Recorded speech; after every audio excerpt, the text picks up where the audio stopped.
A gente vai conversar com a nossa reportagem, que vai trazer mais detalhes também sobre outros efeitos da chuva aqui em São Paulo. Agora, um dos efeitos, Joel, é falta de energia, né? Tem uma coisa que é boa, que é não tá ventando tanto. Mesmo assim, algumas árvores estão caindo e algumas regiões estão sem energia também, mas a gente não está vivendo nesse instante um problema tão grave de falta de luz aqui em São Paulo. Mas a gente tem um histórico muito pesado, havia uma promessa da Advocacia Geral da União de entrar com uma ação coletiva e isso está acontecendo, viu? A AGU entrou hoje com um pedido de ação coletiva, de indenização coletiva na Justiça Federal contra a Enel pelas falhas no fornecimento de energia aqui em São Paulo.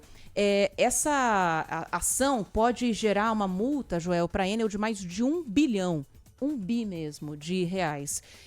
Tem R$ 500 por dia que devem ser pagos a cada cliente que ficou pelo menos 24 horas sem luz, mais uma multa de 750 milhões de reais. Agora há pouco, o Marcelo Eugênio Feitosa Almeida, que é o procurador-geral da União, deu uma entrevista coletiva, explicou essa ação para os jornalistas e disse que o consumidor tem que ser ressarcido sem que a empresa corra o risco de quebrar. Então, que tudo foi calculado para evitar que a Enel quebre, mas para que o consumidor seja ressarcido também.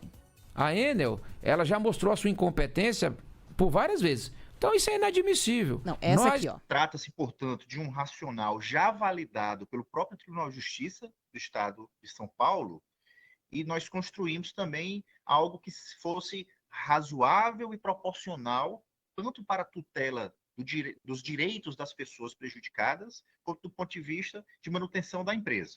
Bom, a Advocacia Geral da União também pede o pagamento de uma indenização por danos morais coletivos no valor de 260 milhões de reais, que representam aí 20% do lucro líquido da Enel em 2023.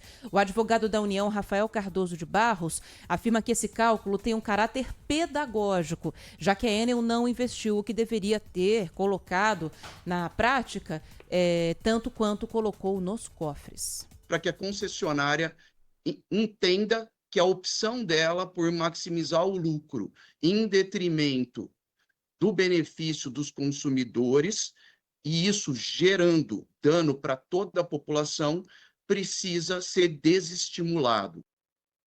Bom, o que a AGU está dizendo é que enquanto o lucro da Enel foi de 1 bilhão e 300 milhões de reais, os investimentos da empresa entre 2022 e 2023 foram reduzidos em 16%. A Enel mandou uma resposta aqui falando sobre essa ação da AGU, dizendo que tem um compromisso com os investimentos em São Paulo, que o Vendaval de 11 de outubro foi o maior evento desse tipo em 30 anos e que investiu quase o dobro do que o controlador antigo tinha investido de 2018 até 2023. Portanto, está aí essa ação que foi impetrada pela AGU para tentar ressarcir os moradores de São Paulo.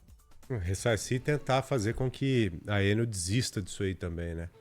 Eu acho que deve ter uma pressão nesse sentido. A partir do momento que ela comece a receber penas mais pesadas, o serviço que ela deveria prestar aqui, que hoje é interessante para ela e que não é para o povo, vai se tornando desinteressante para ela própria também, a ponto de tentar ou abrir uma negociação ou cair fora mesmo. É uma forma de você pressionar, né? Vale lembrar que tem uma ação desse tipo em andamento lá em Brasília, né? O Tribunal de Contas da União está julgando essa ação. O Ministério de Minas e Energia pediu à ANEEL a abertura também de um processo para fazerem ali o cara crachá, ver se tudo que a Enel está apresentando está batendo com o contrato de concessão. Então, essa possibilidade de caducidade está lá nas mesas, né, de quem decide isso em Brasília. Você falou do lucro dela aí? Quanto que é o lucro? Isso aqui foi a AGU que falou, tá? Que o lucro entre 2022 e 2023 foi de 1 bilhão e 300 milhões de reais. E apesar disso, nesse mesmo período, os investimentos foram reduzidos em 16%. Nossa Senhora. Imagina o tamanho dessa arrecadação aqui, ainda reduzir investimento. E a multa agora nessa ação é de 1 bi? Passa um pouco de 1 bilhão de reais. Passa de 1 bi.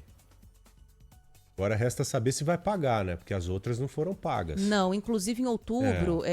Foram todas paralisadas. A Enel venceu um processo na justiça que suspendeu várias multas para que eles tivessem mais tempo de apresentar os recursos. Então pode ser que eles ainda tenham que pagar essas multas. Mas por enquanto os pagamentos estão suspensos.